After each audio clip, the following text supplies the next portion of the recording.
our deacon brothers, to First Lady Thomas. Amen. To all of you gathered under the sound of my voice, we greet you with Jesus' joy. Amen. Amen. On Men's Day 2018, we greet you with Jesus' joy. Amen. Amen. We are going to go straight to the Word of God. Amen. Because we want you to get out as soon as possible so you can be back at 3 o'clock for Men's Day. Amen. Amen. Let's go to the book of John. Chapter 11, and we're going to read the verses that have been read, verses 1 through 6, and then we're going to drop down to verse 11, and we're going to read verses 11 through 45. Amen. Amen. Everyone who's able to stand, let us stand out of reverence of the Word of God.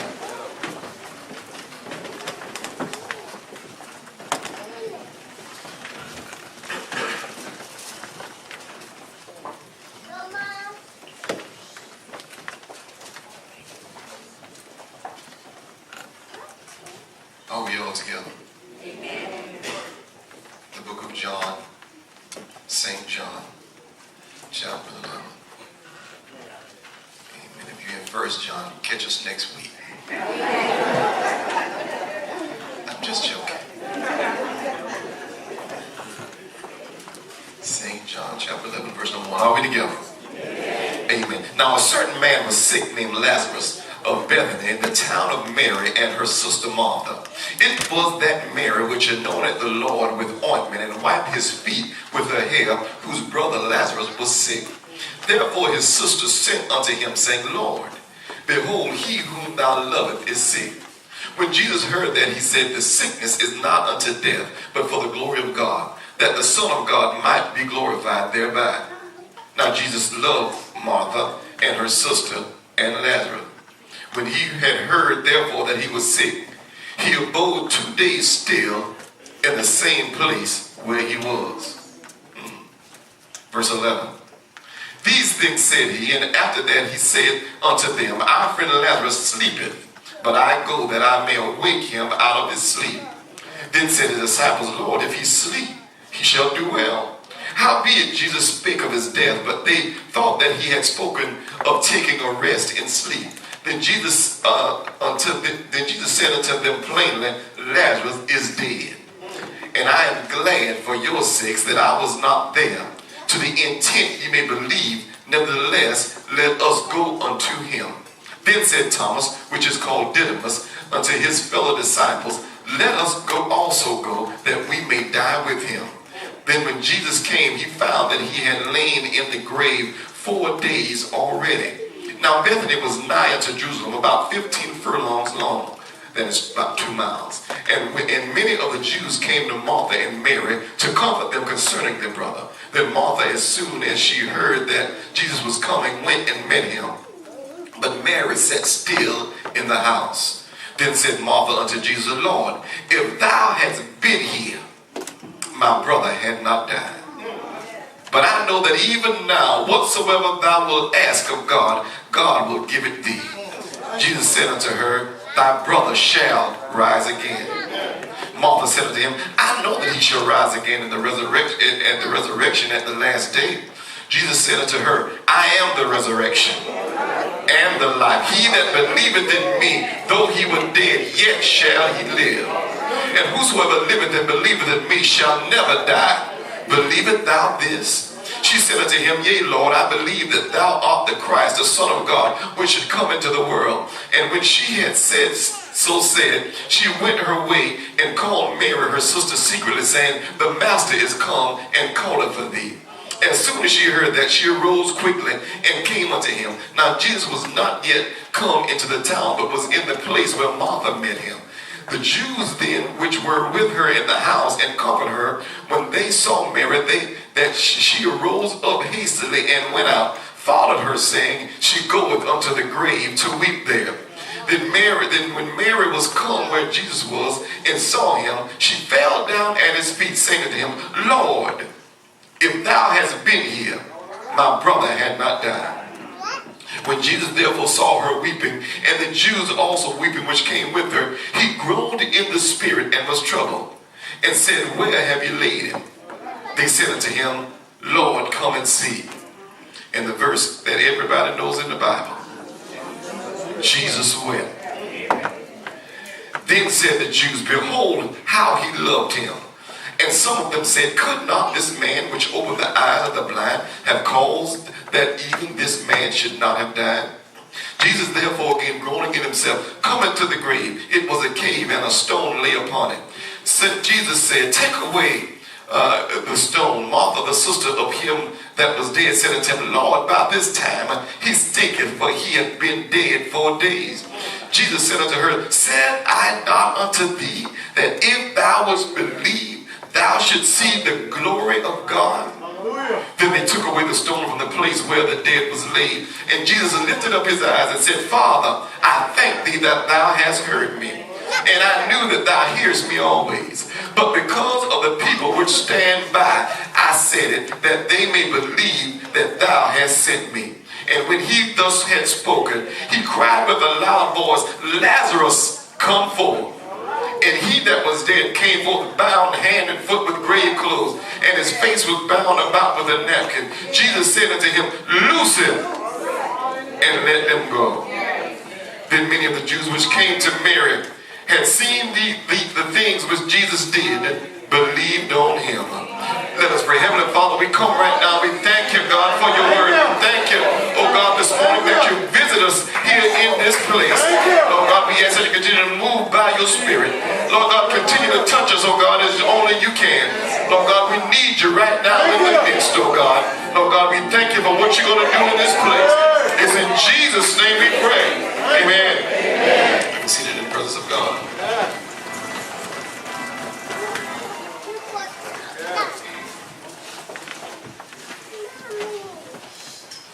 Verse 6 says, when he had heard therefore that he was sick, talking about Lazarus, he abode 2 days still in the same place where he was. We want to speak to you from the subject this morning. When serving the Lord doesn't make sense. When serving the Lord doesn't make sense. Although we had a recent ice storm in 2015, many of you may remember the ice storm that we endured back in 2004. I can remember it vividly because we were without electricity for about 4 days. Cameron wasn't born yet, so Sandra, Trey, and I were all gathered together in the den in front of the fireplace trying to keep warm. I can remember the first night that we were without electricity. Trey, who was about 4 years old at that time, asked me, Daddy, can we watch TV? and I said, no, son. And I explained to him that the electricity was out, which meant we couldn't watch TV. And he said, okay, Daddy. And about 2 minutes later, he said, Daddy, can we watch a movie?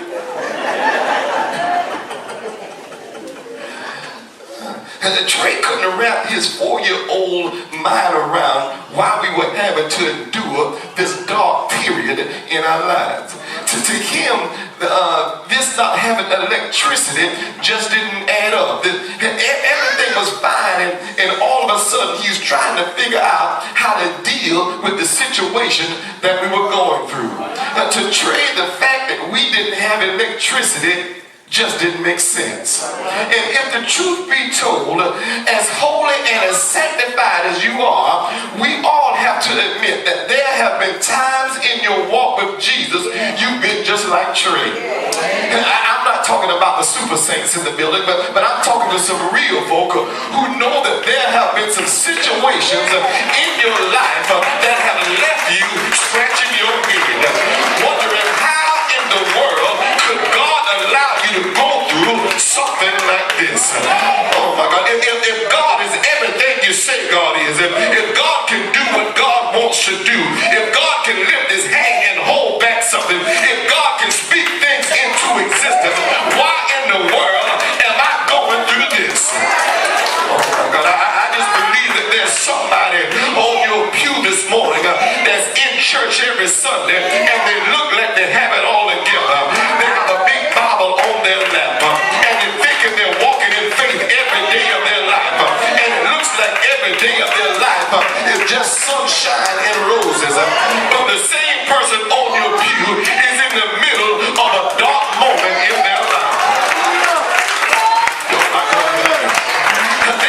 shout about it in church. But when they get home in the secret place of their own private time, they just simply want to ask God, why?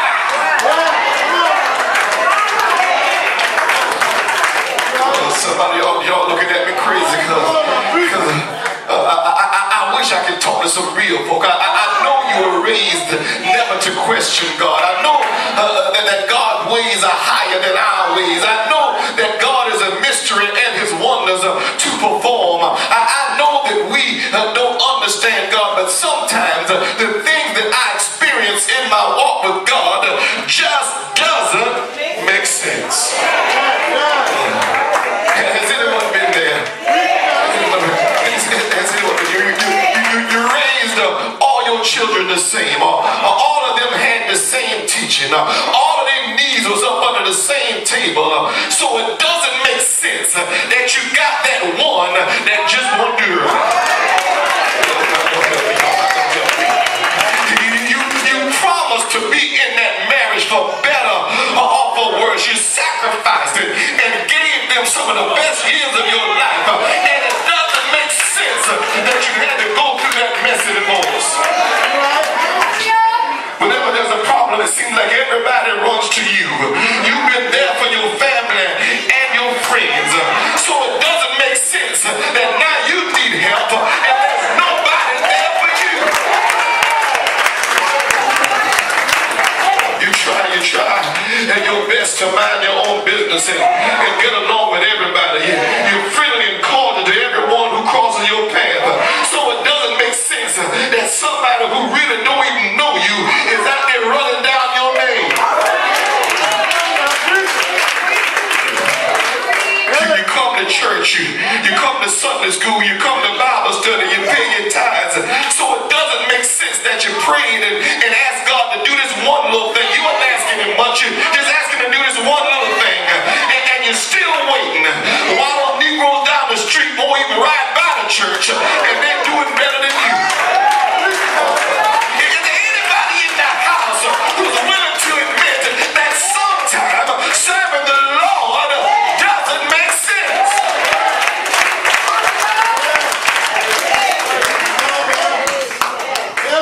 There are a couple of women in our text that know what it's like to serve the Lord, and it seems like it doesn't make any sense at all. These two women are Mary and Martha, the sisters of Lazarus, whom Jesus raised from the dead. Now, Mary and Martha lived in Bethany, about 2 miles from Jerusalem. And so when Jesus was passing through on his way to Jerusalem, he would stop in there in Bethany to Mary and Martha's house. And Mary and Martha would cook and feed him. They would take care of the master. They would give him a place to sleep. They would take care of his needs. They would serve the master when he stopped into their house.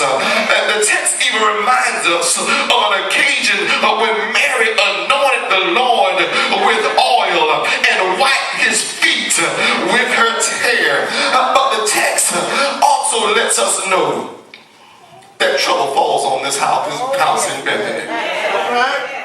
Lord have mercy. Trouble fell. It simply doesn't make sense that these women have to serve the Lord like nobody else. Mary anointed him with oil and wiped her feet with his hair. The text even says that Jesus loved Mary, Martha, and Lazarus, but still trouble fell on their house. Oh my God, I know it doesn't make sense, but you need to understand today that even when you're serving God, trouble will fall on your house. Just because you're serving him, just because you praise him, just because you give him glory, does not exempt you from the troubles of life. Sometimes trouble will fall on your house.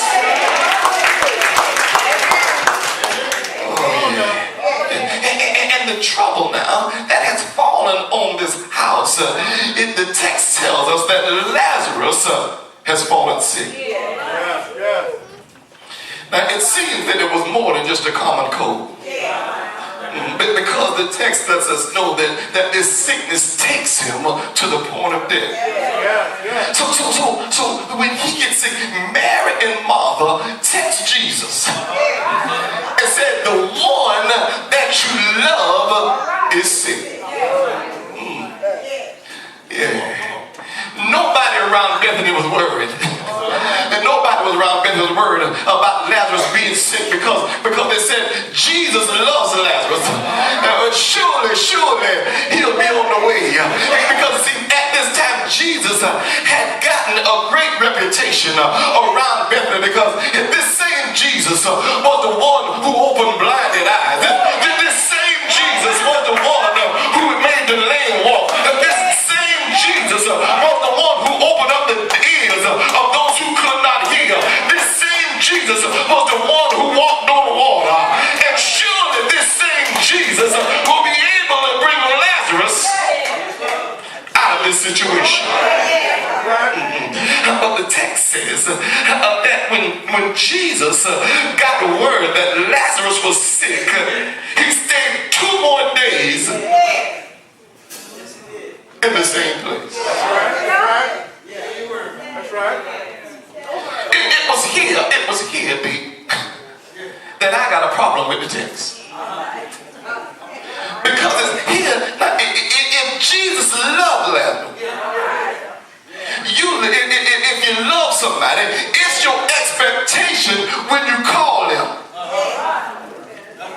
that they're going to come.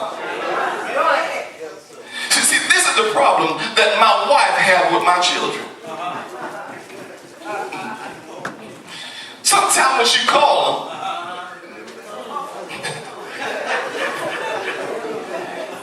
they take the time getting it. Sometimes when she calls them, they don't even answer. Matter of fact, the other night we was down there talking with Cameron, me and my wife, and I said something to Cameron, and he come downstairs laughing and carrying on.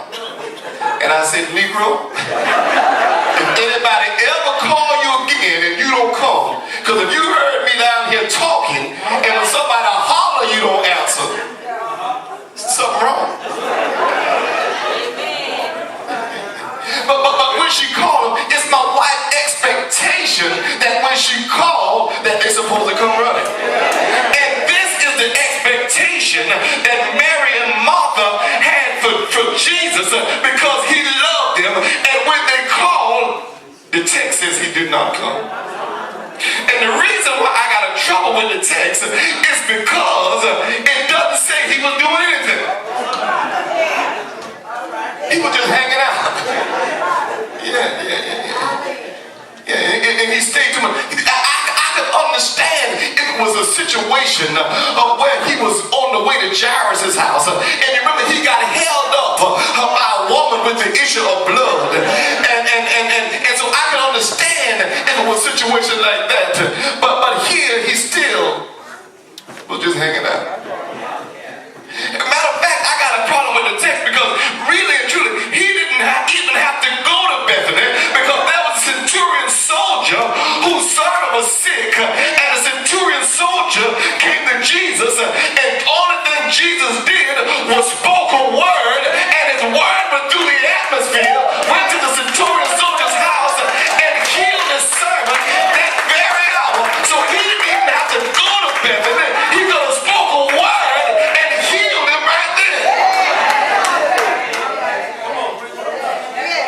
But the text says he stayed right there 2 more days. So in our text, Jesus finally gets to Bethany. And when he gets there, Lazarus has been dead 4 days. And when he gets there this time, he's not met with oil. When he gets there this time, he's not met with Mary wiping his feet with her hair. But he's met and Mary says, if you had been here. Come on now. Oh my God. My brother wouldn't have died. Oh my God.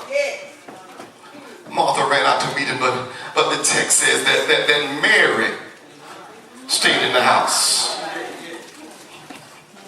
And Martha went out to meet him, but Mary stayed in. Mary said, I ain't talking to you.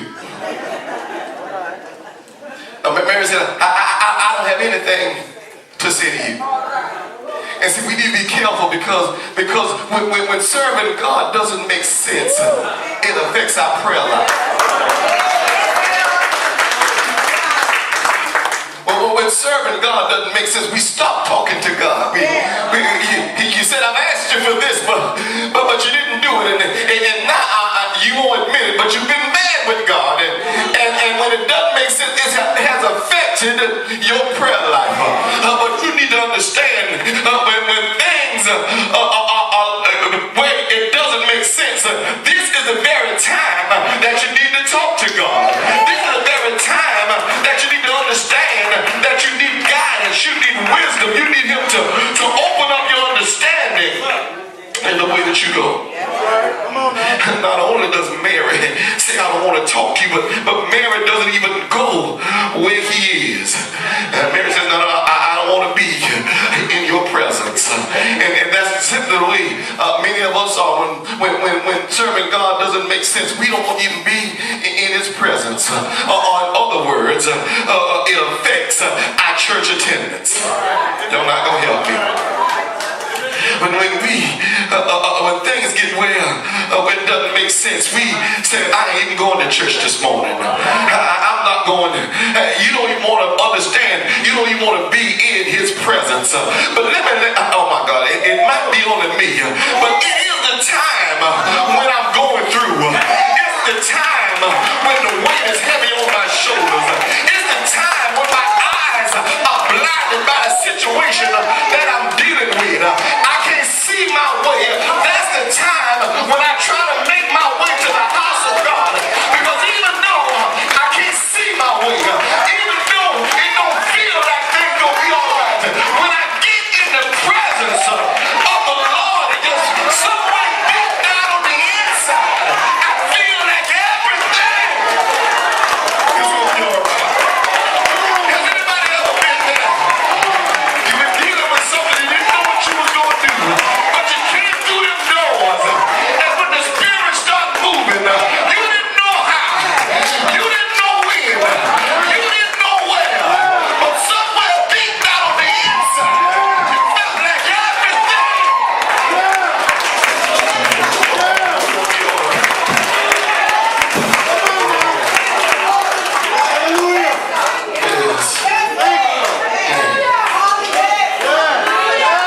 Touch the people and say it's gonna be all right.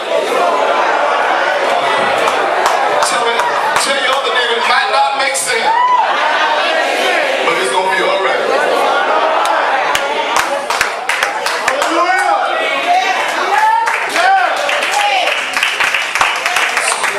So what we need to understand,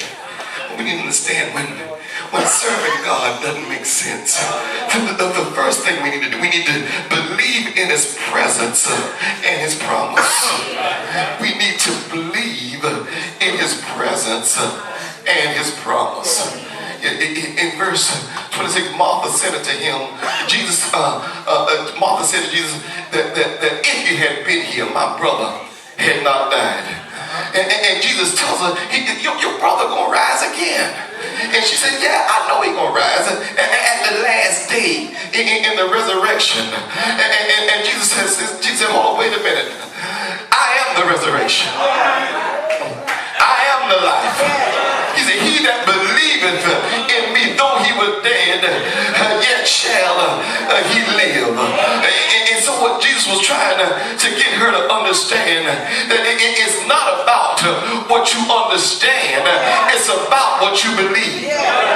Y'all not gonna help me.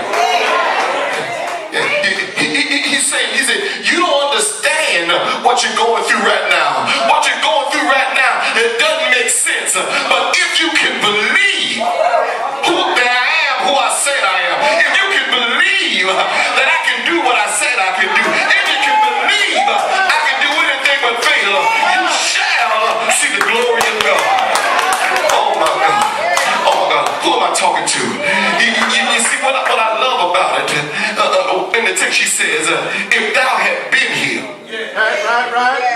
my brother wouldn't have died. She said, if you would have been here, if you'd have been present, if you'd have been, if she said this, this tells me that she had seen him do something before. That's right.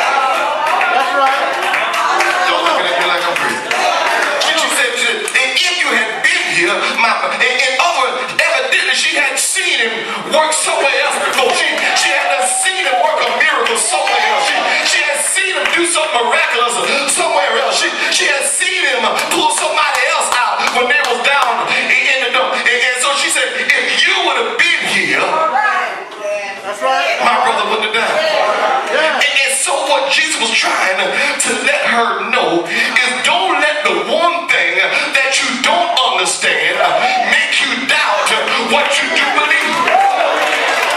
I wish I had something. I'm going to say that again.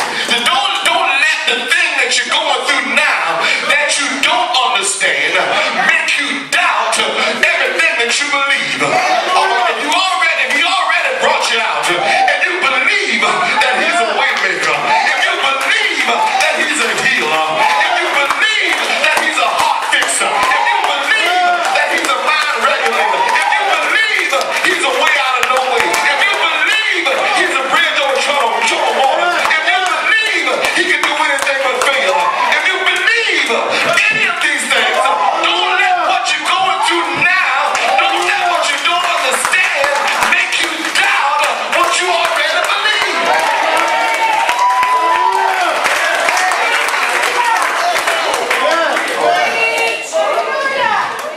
Believe in his presence and in his promise. Next, when things get to where it don't make sense, believe in his powerful perspective. Come on now. Believe in his powerful perspective. Because when Jesus was talking to his disciples, he said, y'all, we need to go down to Bethany. Lazarus is asleep. Yeah. And the disciples, evidently, they was having a pretty good time. Because the disciples said, well, if he's sleeping, he'll do well. He'll help you all right. But Jesus said, hold up, my bad. Lazarus is dead. He had to speak plain. And so why would Jesus say he's sleeping if he's dead? Why would he say that he's sleeping when he's dead? Because at this time in the text, Lazarus is already dead.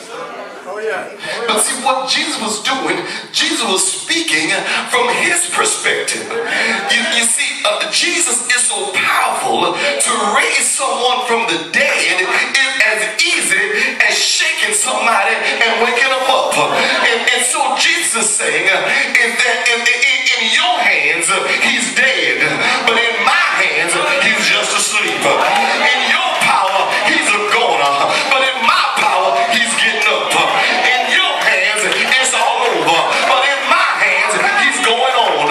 Oh my God, what don't make sense, you need to put it in his hands, because it doesn't matter what kind of dead situation that you're dealing with. If you put it in his hands, he can turn it around.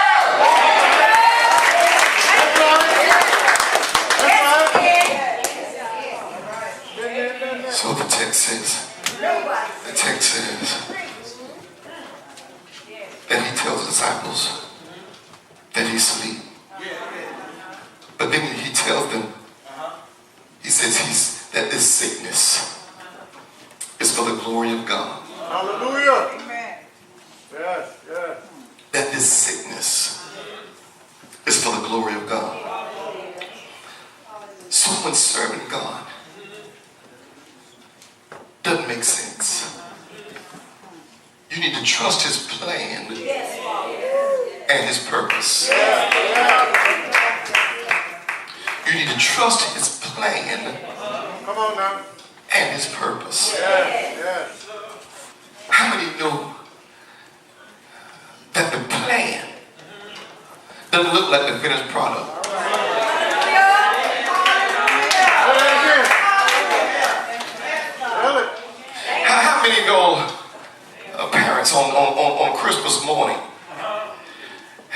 your child this brand new toy. And when you left the store, you thought sure it was already assembled. But when you get to that Christmas morning, when they open up the box and it needs to be assembled, and you pull out the directions in the plan, it almost looked like Japanese. But you can look at the box and see the finished product. You see, the plan many times does not look like the finished product. So that's why when things don't look like it makes sense, you've got to trust God's plan for your life and His purpose for your life, because you're just in the planning stage and you're not in the destination stage. Y'all not with me? Oh my God! You see, because this is hard for someone, because many times what brings God glory doesn't make sense. Oh my God! Oh my God! I have this, but I'll never forget that at my home church back in the day, there was a young lady who lost her mom. Her mom had died. And while we were waiting to have the funeral for her mom, her son was drowned. And so at the same time that she was grieving her mom, now she got to deal with losing her son. And so here, now, she has, instead of having one funeral, she got to have a double funeral. And I'll never forget that one of my classmates had moved back here from Connecticut, and he married this young lady from over Connecticut. And I remember going by, she had gotten sick and she was in the hospital, and I went by to visit her. And I was talking with her, and I was asking her, you know, did she know the Lord and whatnot? And she said, yes, I know the Lord. She said, when I started seeking God, she said, when she saw that young lady, how she dealt with losing her mama and then losing her son. The young lady didn't even know that her situation had blessed this woman. This woman who I went to the hospital to see, it was only a couple of weeks and she was dead. But this woman's situation, losing her mama and her son, brought this woman closer to God and could have been the very thing that enabled her to accept Christ before she died. So even though the young woman was suffering, going through losing her mama and her son, God still got glory out of the situation. Oh my God, see, you got to understand that God gets glory. You see, He can only get glory through somebody that knows Him. You're not going to help me. He can only get glory through somebody that knows Him. And that's why He offered Job. Job wasn't bothering nobody. Job wasn't bothering nobody. Job was minding his own business. And God spoke to Satan and said, have you considered my servant Job? In other words, God knew He could trust Job with the trouble that was coming his. Oh my God. I just got a question tonight. Is there anybody in the house that God can trust you with some trouble? Can He trust you to walk with that burden? Can He trust you to walk with that thing in order to bring glory to Him and glory to His kingdom? Oh my God. You see that Lexus that you're driving, that don't bring God glory. Anybody with good credit can get a Lexus. Don't look at me like I'm crazy. That promotion you got on your job, if that ain't bringing God glory, anybody with a good work ethic can get a promotion. But it's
was teaching, don't avoid the tension in the text. You should bring out the tension in the text. And the tension in this text is that Jesus says that the sickness is not unto death, but Lazarus still dies.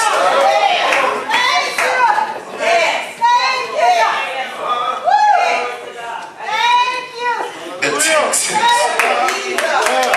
Jesus said out his mouth that this death, that this sickness is not unto death, but Lazarus still dies. So was Jesus confused about the sickness? Did Jesus misunderstand the situation that he was faced? That the sickness wasn't to death. But what it is that Jesus was speaking from the outcome.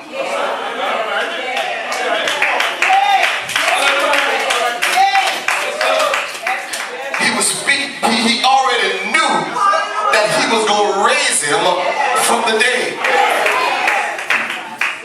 And so death was only the passing through in order to get to the glory.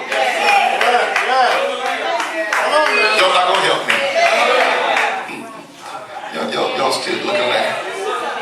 I said I was trying to let y'all go early, but y'all trying to make me work. He says, Jesus, when he said it is not to death, he was saying that the death was not the end, but the resurrection, the raising up was the final product, and the death was only the situation. It was only a stopping point to the glory.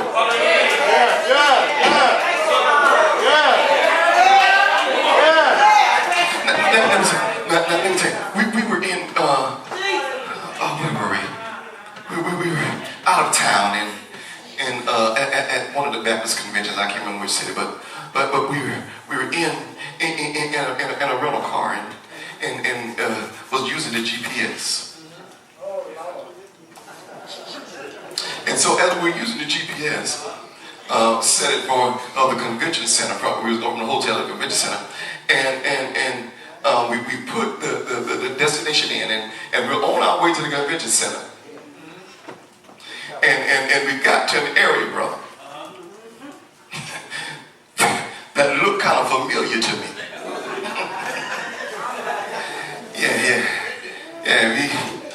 But we saw a fella with white beaters and house shoes, and I said, fella, I ain't too comfortable. I know the hill in the city, but I ain't too comfortable in this area of town. I said, evidently we got to be going the wrong way. But usually when you're going the wrong way, the GPS will speak up. It'll say rerouting or redirect. Usually it will speak up, but the GPS never said a thing. So I said, we need to call somebody. No, I was already nervous. I wasn't getting nervous. I was nervous. And so we called him, and we called him. We said, look, he said, we got to be heading the wrong way. He said, where are you? And so we gave him the street. They said, no, you're not. You're heading the right way. He said, you're going through the hood. But you got to go through the hood to get to where you're going. Y'all looking at me like that? And so this is what Jesus trying to get these disciples to see. There may be some times that you're going to have to go through a dead situation. But don't stop in the middle of the dead situation, because on the other side of that dead situation, I'm going to give the glory.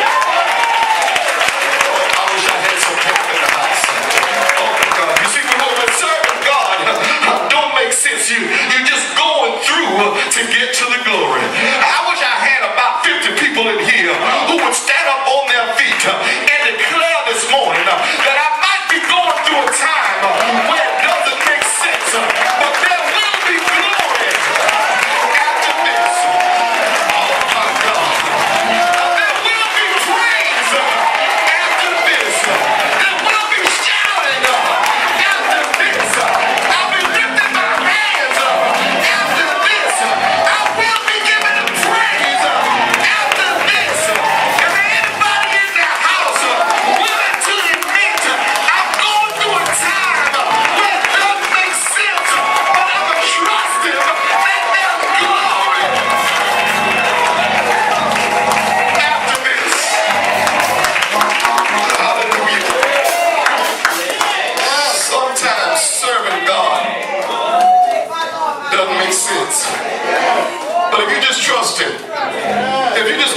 doors of this church. There may be one amongst us who wants to join this church by baptism, by Christian experience, or by letter. There may be somebody here that you just straight away from the Lord and you want to rededicate your life. You can do that right now. There may be somebody here that you just simply want salvation. Today is your day. Turn to your neighbor for me and just say, neighbor, if you need to go to the altar, I'll walk with you. Hallelujah. Go with maybe